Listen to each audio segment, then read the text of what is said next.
The lights are flickering. It's about to start. Nat whisper-gasped to Malik, who was seated beside her in the packed music box theater. She flipped her phone over in her lap. 1:59 p.m. Any second now, the curtain was going to go up on Dear Evan Hansen. All of her senses were on overload. The space was amazing, like majestic and sacred amazing, with its classic red velvet curtain and wall sconces and crystal chandeliers. Nat bathed in the sounds of ushers pleading with people to turn off their phones, and of fingers riffling through playbills.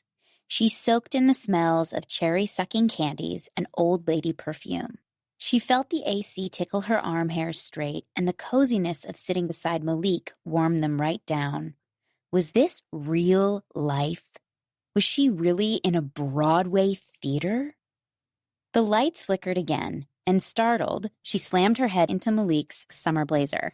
His tangy sweet cologne danced up her nostrils. Again? The lights? They're going all Tinkerbell. Is your phone off? Is mine off? Hers wasn't. It was 2:01 p.m. She only knew that because her phone was on. She powered it off. Malik was laughing so hard, his dreads were bouncing around his shoulders. What? Nat asked as the lights flickered for the third time. Oh my God, do you think there's a problem backstage? There's got to be a problem. There's no problem, I promise you, Malik said, still laughing.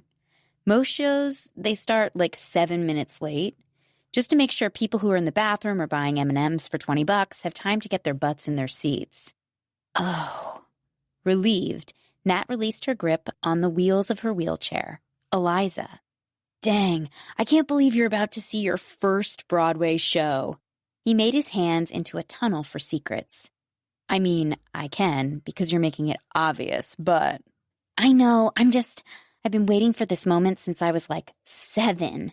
Nat thought back to when she'd first become obsessed with musicals, watching a community theater production of Annie in a town outside San Francisco with her soul sister, Chloe Suarez.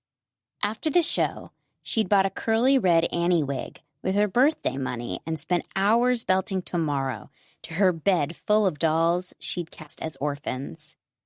Now 13, she'd spent the last 6 years memorizing the cast albums on her always-growing Broadway Spotify playlist. Back in her home state of California, she'd done the math. Broadway was in New York City, which was 2,905 miles away.